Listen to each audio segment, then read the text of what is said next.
సందర్భంగా ఒక అంశాన్ని నేను ప్రత్యేకంగా ప్రస్తావించదలుచుకున్నా. తెలంగాణ ఉద్యమ చరిత్ర తెలిసిన ప్రతి ఒక్కరికి ఈ అంశం తెలుసు.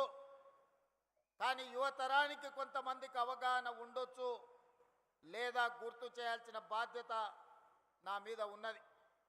ఆనాటి తొలి తెలంగాణ ఉద్యమంలో, తెలంగాణ రాష్ట్ర సాధన పోరాటంలో మంత్రి పదవి త్యాగం చేసి మళ్ళీ తెలంగాణ రాష్ట్రం వస్తేనే బాధ్యత తీసుకుంటానని త్యాగం చేసిన కొండా లక్ష్మణ్ బాపూజీ ముందు వరుసలో ఉంటే, మళ్ళీ తెలంగాణ ఉద్యమంలో మంత్రి పదవిని రాజీనామా చేయడమే కాదు, నల్లగొండ గడ్డ మీద నుంచి ఆమరణ నిరాహార దీక్ష చేసి ఆరోగ్యం దెబ్బతీసుకొని ఈనాటికి తన ఆరోగ్యాన్ని సంపూర్ణంగా కోలుకొని ఈనాడు తెలంగాణ రాష్ట్రంలోనే మళ్ళీ మంత్రి పదవి చేపట్టిన కోమటిరెడ్డి వెంకటరెడ్డి గారు ఈ నల్లగొండ జిల్లా, ఆనాడు కొండా లక్ష్మణ్ బాపూజీ గారు భువనగిరి నుంచి ప్రజా ప్రాతినిధ్యం వహిస్తే ఈనాడు నల్గొండ శాసనసభ నుంచి కోమటిరెడ్డి వెంకటరెడ్డి గారు ఆ బాధ్యత నిర్వహించి తెలంగాణ ఉద్యమంలో నల్గొండ బిడ్డలు గర్వంగా తలెత్తుకునే త్యాగం చేసిన నాయకుడు కోమటిరెడ్డి వెంకటరెడ్డి గారని నేను ఈ సందర్భంగా గుర్తు చేయదలుచుకున్నా. మిత్రులారా, బీఆర్ఎస్ నాయకులు పదే పదే చెప్తుంటారు, మేము త్యాగాలు చేసినాము, త్యాగాల పునాదుల మీద మేము అధికారంలోకి వచ్చినామని. నేను అడగదలుచుకున్న వాళ్ళను, వాళ్ళకు భజన చేసే వాళ్ళను, త్యాగం అంటే రాజీనామాలు చేయడం, ఎలక్షన్ తేవడం, కలెక్షన్ చేసుకోవడం, అదేనా మీ త్యాగం అని నేను అడుగుతున్నా. మరి ఒకవేళ త్యాగమే అదైతే 69 తొలి తెలంగాణ ఉద్యమంలో మంత్రి పదవిని త్యజించి చనిపోయే వరకు తిరిగి బాధ్యత చేపట్టని కొండా లక్ష్మణ్ బాపూజీ గారు చేసిన త్యాగాన్ని త్యాగమనాలా, ఏమనాలో మీరు చెప్పండి. మలి ఉద్యమంలో కోమటిరెడ్డి వెంకటరెడ్డి గారు రాజీనామా చేసి తిరిగి తెలంగాణ రాష్ట్రంలోనే మంత్రి పదవి తీసుకున్నాడు కదా, మరి దీన్నేమనాలి? మీరు ఎలక్షన్, కలెక్షన్, సెలక్షన్ మీద తిరుగుతుంటే పదవి త్యాగం చేసి తెలంగాణ రాష్ట్రంలోనే మీరు అండగా నిలబడ్డప్పుడే మంత్రి పదవి చేపట్టిన ఎంకన్న త్యాగాన్ని ఏమనాలి అని నేను అడుగుతున్నా.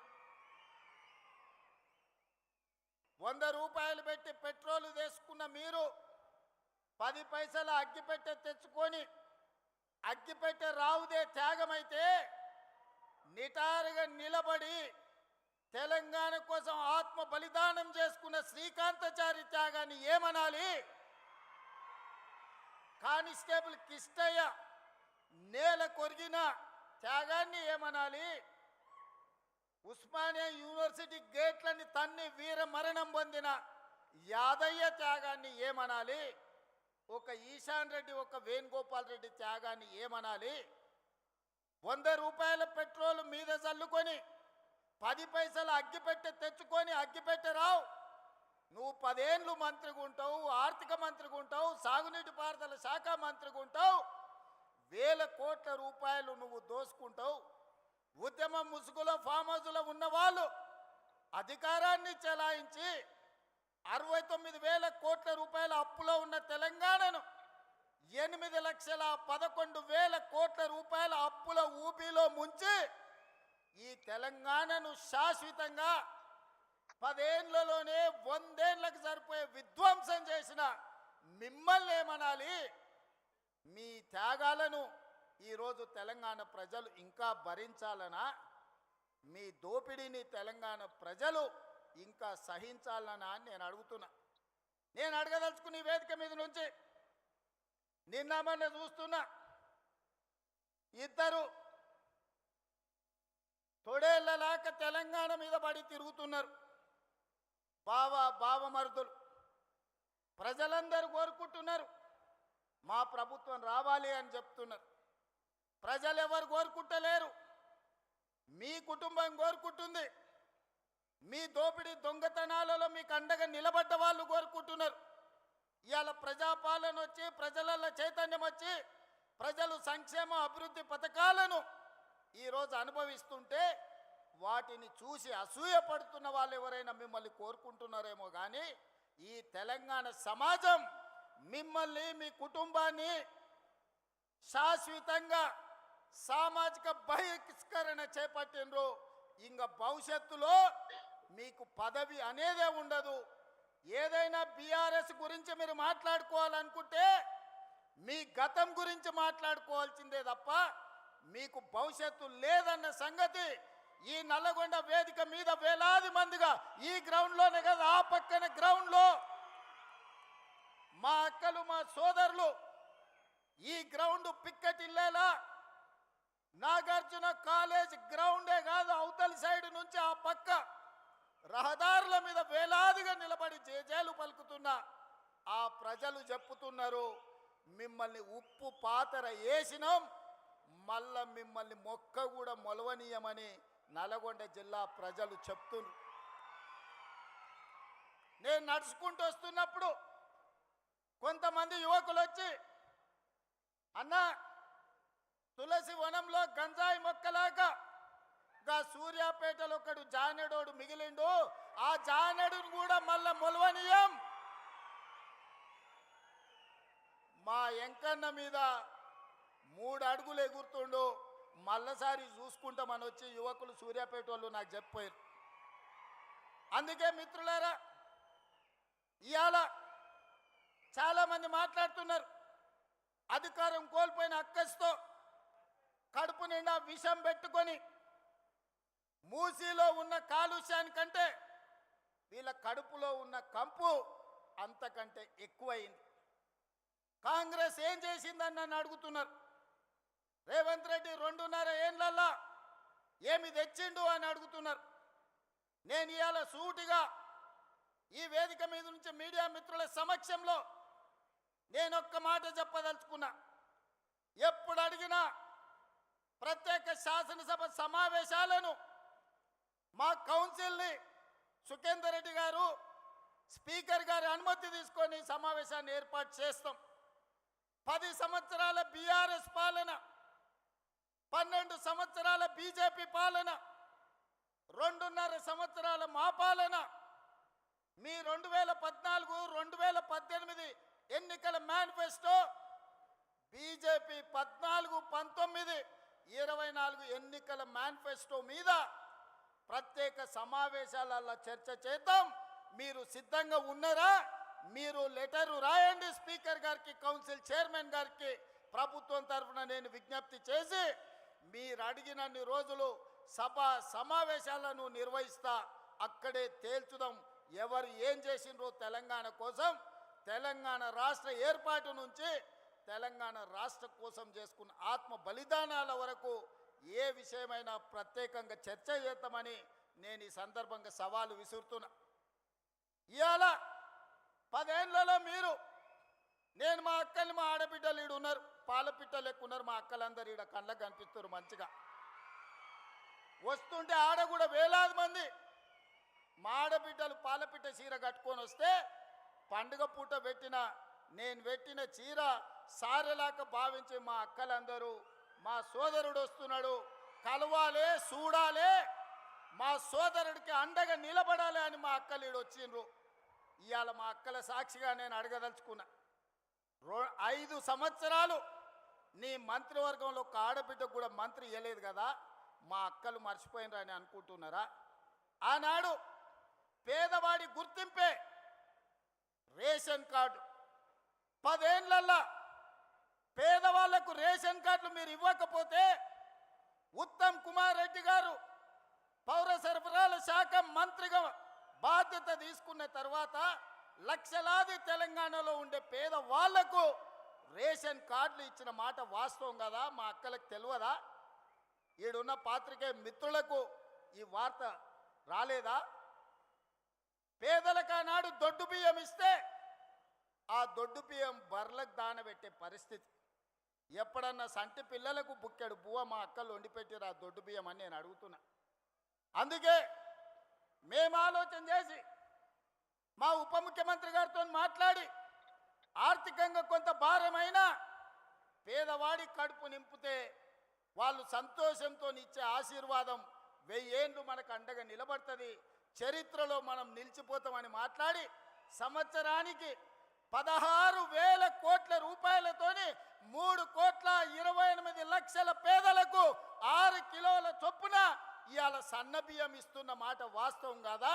మా అక్కలు ఇక్కడ ఉన్నారు కదా, వాళ్ళు వండి సంటి పిల్లలకు బుక్కెడు పువ్వ సన్న బియ్యం పెడుతున్న మాట వాస్తవం కాదా?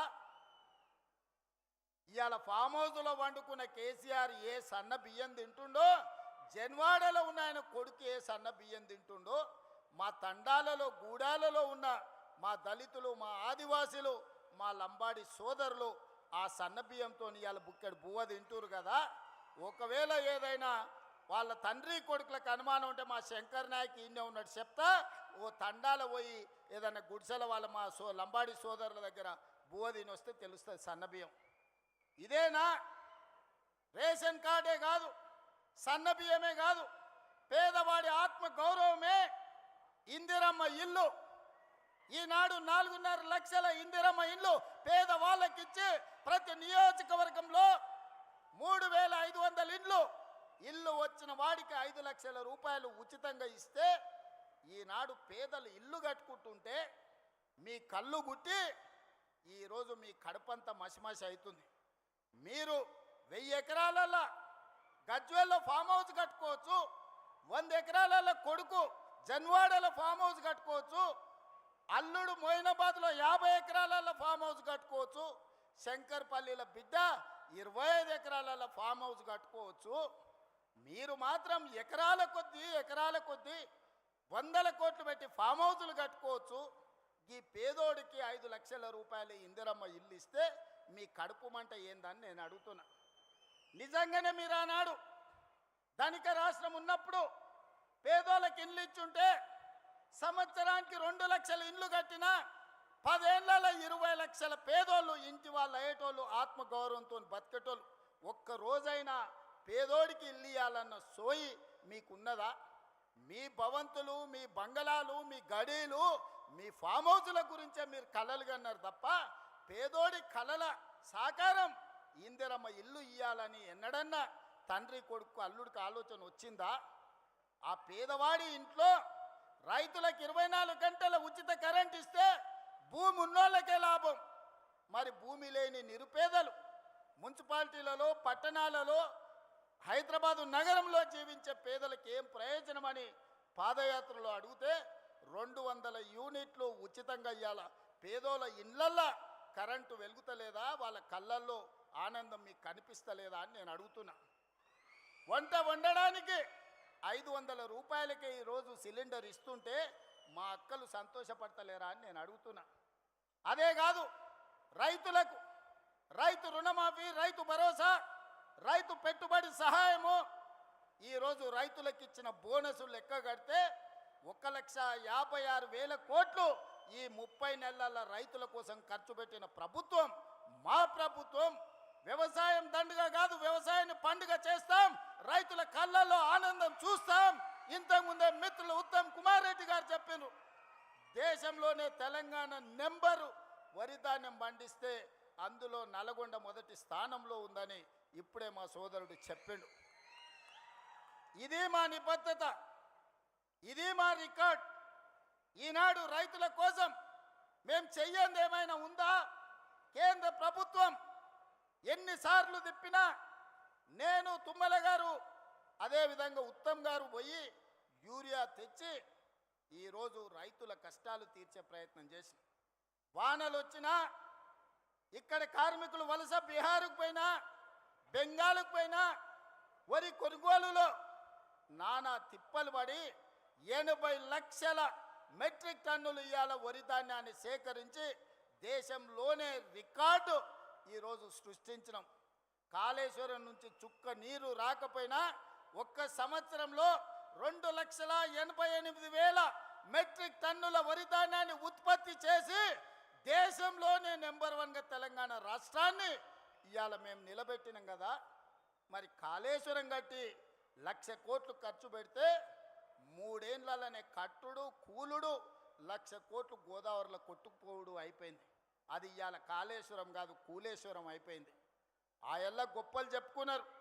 హరీష్ రావు కాదు ఆయన పేరు, కాళేశ్వరరావు అని ఆనాటి గవర్నర్ మోసం చేసి ఆయన కళ్ళ గంతలు కట్టి హరీష్ రావు మరి కాళేశ్వరరావు అని పిలిపించుకున్నాడు. మళ్ళీ కూలిపోతే అటు దిక్కు మళ్ళీ చూస్తలేరు. అందుకే మిత్రులారా, ఇవాళ ఇదే కాదు, విద్యాశాఖ గవర్నమెంట్ బడికి గవర్నమెంట్ దవాఖానకు పోవాలంటే ఆనాడు పేదలు భయపడేటోళ్ళు, పిల్లలకు చదువు రాదని, పేదోళ్ళ ప్రాణం సర్కారు దవాఖానకు పోతే నిలబడదని. ఇవాళ అదే పాఠశాలల్లో నర్సరీ ఎల్కేజీ యూకేజీ నుంచి 12th క్లాస్ వరకు పాఠశాలల పునరుద్ధరణే కాదు, బ్రేక్ఫాస్ట్ లంచ్ ఈవినింగ్ స్నాక్స్ వరకు పేదవాడి కడుపు నింపాలి, వాళ్ళ కళ్ళల్లో ఆనందం చూడాలి, వాళ్ళు చదువుకొని అంబేద్కర్లా ఈ రాష్ట్రాన్ని దేశాన్ని ఏలాలి. తెలంగాణ గురుకులాల నుంచి వందలాది మంది అంబేద్కర్లను సృష్టించాలి అని ఈనాడు ముక్కబోని ధైర్యంతో మా ప్రభుత్వం చేస్తున్న ప్రయత్నం వాళ్ళకి కనిపిస్తలేదా? వాళ్ళంటే దొరలు గడీలు ఉన్నాయి, వాళ్ళ దగ్గర దోసుకున్న 1000 కోట్లు ఉన్నాయి. వాళ్ళ పిల్లలు అమెరికాకో లండన్కో పోయి చదువుకుంటారు. మరి పేదోడు లంబాడి తాండాలలో ఉన్న మా లంబాడి సోదరులు కానీ, దళితులు కానీ, గిరిజనులు కానీ, ఆదివాసీలు కానీ, ఉన్నత వర్గాలలో ఉన్న పేదోళ్ళ పిల్లలు ఏడికి పోయి చదువుకోవాలి. అందుకే ఈనాడు ఆరుట్ల మీరు చూసిండ్రు, ఆరుట్ల స్కూల్ ప్రారంభోత్సవానికి నేను పోయే వరకు నాకు కూడా అంత నమ్మకం లేకుండే. అక్కడ చూసిన తర్వాత సంపూర్ణమైన విశ్వాసం వచ్చింది. మా ప్రభుత్వ ఉపాధ్యాయులు నా తలెత్తుకునే విధంగా ఈరోజు గర్వంతో మనం దేశం ముందు నిలబడే విధంగా మా ప్రభుత్వ ఉపాధ్యాయులు పనిచేస్తున్నారు. అందుకే ఈనాడు విద్య విషయంలో కావచ్చు, వైద్య విషయంలో కావచ్చు, సంక్షేమ విషయంలో కావచ్చు, అభివృద్ధి విషయంలో కావచ్చు, 40 ఏళ్ల నుంచి రావణ కాష్టంలా వెలుగుతున్న ఎస్సీ ఉపకులాల వర్గీకరణను శాశ్వతంగా పరిష్కరించింది మేము కాదా? 100 ఏళ్ల నుంచి కులగణ జనగణనలో కులగణన చెయ్యాలి, గొర్రెలకు బర్రెలకు లెక్క ఉంది కానీ మా బలహీన వర్గాల లెక్క లేదని మా కైలాష్ నేత లాంటి సోదరులు అడుగుతుంటే ఈరోజు జనగణనలో కులగణన చేసి దేశానికే ఆదర్శంగా నిలబడ్డాం కదా. కేంద్ర ప్రభుత్వం మీద కూడా ఇవాళ ఒత్తిడి తీసుకొచ్చినాం కదా. ఇవన్నీ మేము సాధించిన విజయాలు కాదా? 2.5 సంవత్సరాలలో 30 నెలల్లో 70,000 ప్రభుత్వ ఉద్యోగాలు ఇచ్చిన ఏ ప్రభుత్వం ఉన్నా ఈ దేశంలో నేను సూటిగా సవాలు విసురుతున్నా. శాఖల వారీగా లెక్కలు చెప్తా, అసెంబ్లీకి రాండి. 30 నెలల్లో 70,000 ప్రభుత్వ ఉద్యోగాలు ఇచ్చి నిరుద్యోగుల ఆత్మగౌరవాన్ని నిలబెట్టిన ప్రభుత్వం మాది కాదా? ఇవాళ అందుకోసం ఈ ప్రభుత్వం పోవాలనా? ప్రజాపాలన పోవాలనంట, పాపాల భైరవుడు రావాలనంట. ప్రజాపాలన ఎందుకు పోవాలి? రేషన్ కార్డులు ఇచ్చినందుకు పోవాలనా? సన్నబియ్యం ఇచ్చినందుకు పోవాలనా? ఇందిరమ్మ ఇల్లు ఇచ్చినందుకు పోవాలనా? ఉచిత కరెంట్ ఇచ్చినందుకు పోవాలనా? లేకపోతే మీ ఫీజు రియంబర్స్మెంట్ చేసినందుకు పోవాలనా? 21,000 కోట్ల రూపాయల రైతు రుణమాఫీ చేసినందుకు పోవాలనా? ఎకరాకు 6,000 లెక్కన 27,000 కోట్లు ఇప్పటికీ రైతు భరోసాలు ఇచ్చినందుకు ప్రజాపాలన పోవాలనా? నర్సరీ నుంచి 12వ తరగతి వరకు నాస్టతో పాటు లంచ్ పెట్టి పిల్లల చదువులను బాగు చేసినందుకు పోవాలనా? స్కిల్ యూనివర్సిటీ తెచ్చినందుకు పోవాలనా? ఏటీసీలు అడ్వాన్స్ టెక్నాలజీ సెంటర్లు తెచ్చినందుకు ప్రజాపాలన పోవాలనా? పాలిటెక్నిక్లను పునరుద్ధరించినందుకు ప్రజాపాలన పోవాలనా? దేనికోసం ప్రజాపాలన పోవాలని నేను అడుగుతున్నా. నువ్వు వదిలేసిన ఎస్ఎల్బిసి ఈ నల్గొండ జిల్లా ఫ్లోరైడ్ బాధితులు కాళ్ళొంకర, చేతులొంకర, నడువంకర దశాబ్దాల కొద్దీ ఫ్లోరైడ్ పీడిస్తుంటే ఆనాడు కోమటిరెడ్డి వెంకన్న జానారెడ్డి గారు ఎస్ఎల్బిసి రాజశేఖర రెడ్డి గారిని ఒప్పించి పనులు ప్రారంభిస్తే 34 కిలోమీటర్లు పూర్తి చేసి 10 కిలోమీటర్లు నీకు అప్పచెప్తే 10 ఏళ్ళు పడావు పెట్టిన దుర్మార్గుడా. నువ్వు పడావు పెట్టిన ఎస్ఎల్బిసిని మేము పూర్తి చేసి 3,60,000 ఎకరాలు నల్లగొండకు తాగునీరు సాగునీరు ఇస్తున్నందుకు ఈరోజు మేము పోవాలేనా? దేనికి పోవాలి? మూసి కాలుష్యం. మా అక్కలీడుండ్రు, మా ఐలే ఆడున్నాడు, మా కుంభమణిలు ఈయనే ఉన్నాడు. నా జన్మదినం అంటే హైదరాబాద్లో ఉండకుండా భువనగిరికి వచ్చి పాదయాత్ర చేసిన లక్ష్మీ నరసింహస్వామిని దర్శనం చేసుకొని భువనగిరి మూసి ఎంబడి చేసిన. ఆ మురికి గురించి ఇంకా నేను చెప్పుడు కంటే మా అక్కలు చెప్పారు. ఒక అక్క వచ్చి నాతో మాట్లాడింది. అయ్యా నిన్న మొన్ననే నా దగ్గరకు వచ్చి పలకరించి మాట్లాడితే ఎంతమంది పిల్లలు అడిగినా, 2 పిల్లలు, పెద్దోడు ఉన్నాడా, కొడుకు చిన్నామె బిడ్డ అని. ఏం చేస్తున్నారంటే నిన్న మొన్ననే కొడుకు పెళ్లి చేసిన వాడిని పట్నం తోలినా అన్నది. ఎందుకక్క పట్నం ఎందుకు తోలినామంటే, అయ్యా పెళ్ళైన పిల్లలు ఈడుంటే ఈడ ఉండే నీళ్లు తాగినా ఈడ వండిన పంటలు తింటే వాళ్ళ కడుపులో పుట్టబోయే బిడ్డ కన్నొంకర్ను కాలొంకర్ను పోతుంది. ఈ మూసి కాలుష్యము మా పట్ల కర్కశంగా రాక్షసంగా ఉన్నది. వాసన చూస్తున్నావు కదయ్యా, నాకు ఇష్టం లేకపోయినా నా కొడుకుని పట్నంలో కూలినాలు చేసుకోమని పంపించిన అని చెప్పింది. అంటే ఇవాళ మూసి కాలుష్యంతో అటు ఇబ్రాహీంపట్నం కావచ్చు, భువనగిరి కావచ్చు, కొత్త మునుగోడు కావచ్చు, నల్గొండ ఆ దారి మొత్తము ఇవాళ మీ పరిస్థితులు ఎంత దారుణంగా ఉన్నాయో. మరి మూసి ప్రక్షాళన చేస్తున్నందుకు ఇవాళ దిగిపోవాలనా, దేనికోసం దిగిపోవాలని నేను అడుగుతున్నా. పాపాల భైరవుడు రావాలనంట. పాపాల భైరవుడు వస్తే ఏం చేస్తాడయ్యా? మా రాజకీయ నాయకుల ఫోన్లు విన్నాడంటే సరే మా మీద ఏదో కోపం ఉంది అనుకోవచ్చు. అధికారుల ఫోన్లు విన్నాడంటే అధికారులు ఏం చేస్తున్నారో కనుక్కోనికి విన్నాడు అనుకోవచ్చు. రాజకీయ నాయకులు పోయిరి, అధికారులు పోయిరి, ప్రజలు పోయిరి, చివరికి భార్యాభర్తలు మాట్లాడుకుంటుంటే కూడా ఏం మాట్లాడుకుంటున్నారో ఫోన్లలో వినేటోని ఏమనాలయ్యా? చేత్తో కొట్టాలన్నా, రబ్బర్ చెప్పుతో కొట్టాలన్నా? మీరు ఒకసారి ఆలోచన చేయండి. ఆలు మొగుళ్ళు మాట్లాడుకునే మాటలు కూడా ఫోన్లలో ఫామ్ హౌస్లో పెట్టుకొని, మిషన్లు పెట్టుకొని వాళ్ళ మాటలు వినేటోడు ఆ పాపాల భైరవుడు మళ్ళీ రావాలనా? పరీక్షలు పెట్టి క్వశ్చన్ పేపర్లు అమ్ముకొని వేల కోట్ల రూపాయలు సంపాదించుకున్నాడు మళ్ళీ రావాలనా? కాళేశ్వరం పేరు మీద 1,00,000 కోట్లు గోదావరిలో కలిపిన దుర్మార్గుడు ఆ పాపాల భైరవుడు మళ్ళీ తిరిగి రావాలనా? పేదోళ్లకు రేషన్ కార్డులు అడిగితే పోలీస్ స్టేషన్లో పెట్టించి కొట్టించినోడు మళ్ళీ రావాలనా? 10 ఏళ్ళు మా కాంగ్రెస్ పార్టీ కార్యకర్తలను రాసి రంపాన పెట్టి అక్రమ కేసులు పెట్టి ఆస్తులు కొల్లగొట్టి కొంతమంది ప్రాణాలను హరించినందుకు మళ్ళీ పాపాల భైరవుడు రావాలనా? దేనికోసం రావాలి ఆలోచన చేయండి మిత్రులారా. ఇవాళ మీరు అడిగిందల్లా చేసినాం, శాయశక్తుల ప్రయత్నం చేసినాం. ఒకవేళ చెయ్యకపోయినా మీ మీద ఎవరి మీద నన్నా, వాళ్ళ మీద అవతలోళ్ళ మీద ఇవతలోళ్ళ మీద ఏమన్నా అక్రమ కేసులు పెట్టుడు కానీ, లేకపోతే వాళ్ళని ఏమన్నా ఇబ్బంది పెట్టుడు కానీ జరిగిందా? మరి పాపాల భైరవుడు ఎందుకు రావాలని నేను అడుగుతున్నా. అందుకే మిత్రులారా ఇవాళ ఒక్కటే ఆలోచన చేయండి. మీరు కూడా గ్రామాలల్లో 10 ఏళ్ళ బీఆర్ఎస్ పాలన, 12 ఏళ్ళ మోడీ పాలన, 10 ఏళ్ళ ఇందిరమ్మ పాలన మీద రచ్చబండలలో చర్చ పెట్టండి. తాటి చెట్టు కాడ కళ్ళు తాగేటప్పుడు చర్చ పెట్టండి, బార్ షాప్ కాడ పెట్టండి, బీర్ షాప్ కాడ పెట్టండి, పెళ్లి కాడ పెట్టండి, సావు కాడ పెట్టండి, సర్పంచుల సంఘం కాడ పెట్టండి, లేకపోతే అసెంబ్లీలో పెట్టండి. చర్చ చేద్దాం. మనం చేసిన పనులు చెప్పుకోకపోవడం వల్ల ఈరోజు ఆ దుర్మార్గులు బామార్దులు బిల్లా రంగాలు ఊరూరు తిరిగి అబద్ధాలు చెప్తున్నారు. వాళ్ళకి దేవుడు శాపం పెట్టిండు, నిజం మాట్లాడితే మీ తల 1000 ముక్కలై సస్తారని. ఒక్క మాట కూడా నిజం మాట్లాడు. మొత్తం కుటుంబం అంటారా నాయన. ఫామ్ హౌస్లో వండుకున్న శుక్రాచార్యుడు కావచ్చు, ఊరి మీద తిరిగే మారీచుడు కావచ్చు, లేకపోతే సుబావుడు కావచ్చు, ఎవడన్నా నిజం మాట్లాడతారా? మా లక్ష్మణ్ 687 కోట్ల రూపాయలు టెండర్లు పిలిస్తే 3,000 కోట్ల అవినీతి జరిగిందంట. మూతి మీద పెట్టి కొడతా రా సవాల్ చేస్తున్నాను మా లక్ష్మణ్ అన్నాడు. ఇక మళ్ళా రాలే. సింగరేణిలో టెండరే కాలేదు, తారీఖే రాలేదు, మొత్తం సింగరేణి కొల్లగొట్టిరని నోరు తెరిచిన అబద్ధం. నోరు తెరిస్తే అబద్ధాలు చెప్పి 100 అబద్ధాలు, ఒకటే అబద్ధాన్ని 100 సార్లు చెప్తే నమ్మకపోతారా అని అనుకుంటారు. కానీ మీ జాతకం మీ మొత్తం నరాన తెలంగాణ ప్రజలకు తెలుసు. ఉద్యమం సమయంలో పిల్లల ప్రాణాలను ఎట్లా పొట్టన పెట్టుకున్నారో, అధికారంలోకి వచ్చిన తర్వాత ఎట్లా తెలంగాణ రాష్ట్రాన్ని కొల్లగొట్టినరో, ఎట్లా అక్రమ కేసులు పెట్టినరో తెలంగాణ సమాజానికి అంతా తెలుసు. మీరు ఎన్ని అబద్ధాలు చెప్పినా, మీరు ఎన్ని నాటకాలు వేసినా మిమ్మల్ని ఈ తెలంగాణ సమాజం నమ్మదు, క్షమించదు. అందుకే మిత్రులారా ఇవాళ మా ఎంకన్న చాలా విషయాలు ప్రస్తావించు. నల్లగొండను ప్రత్యేకంగా చూడమన్నాడు.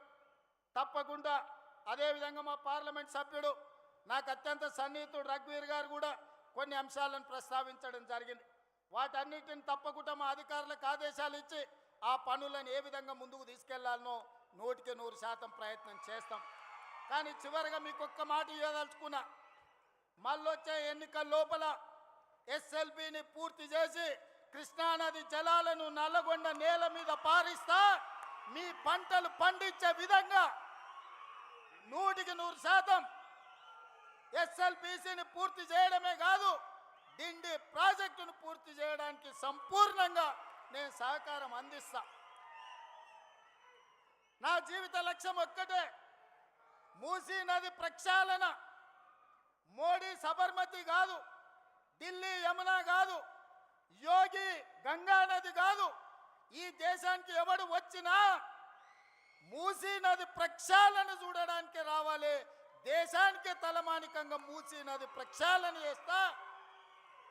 మా చామల కిరణ్ రెడ్డి ఏదైతే కోరుకుంటుండో ఆయన పార్లమెంట్లో, ఈ మూసీ కంపు నుంచి, కాలుష్యం నుంచి నల్లగొండ బిడ్డలకు విముక్తి కలిగించే బాధ్యత నాది.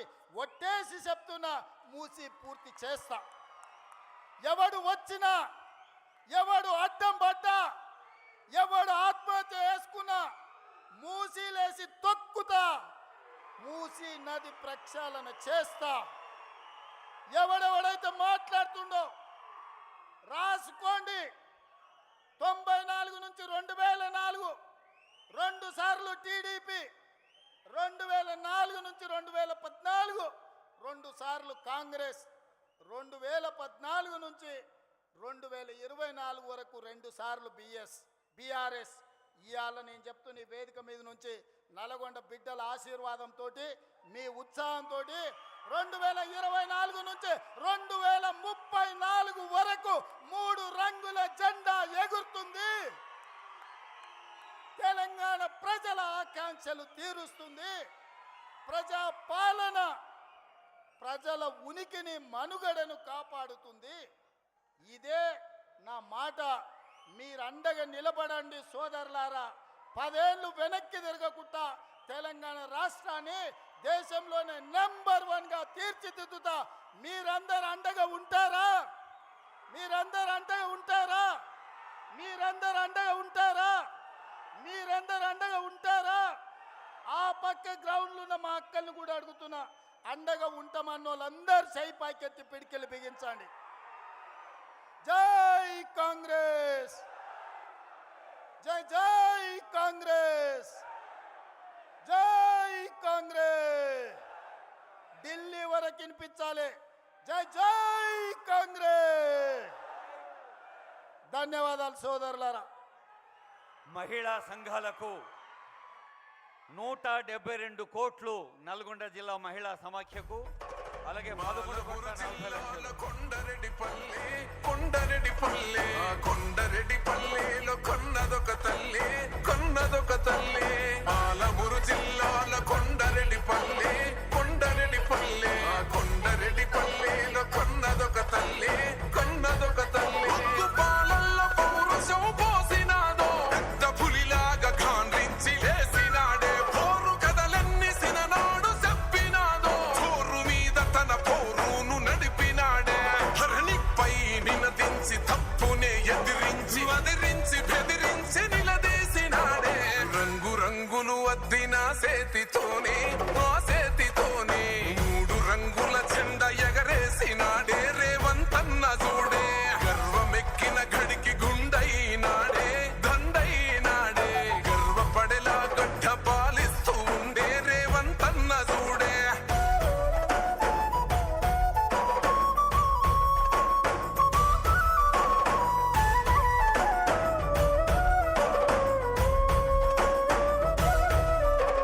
తన మాట ఒక గర్జన, వెయ్యలేడెవడు రాంచనా. లొంగలేదెప్పుడు ఏ మార్చినా, పేద బతుకులనే ఓదార్చెనా. ఎలిగేటి తెలంగాణకే అదిగో మొలిసిండురా తూర్పునా. ఈ సీకటైన బతుకులో వెలుగు తెచ్చిండురా మార్పునా.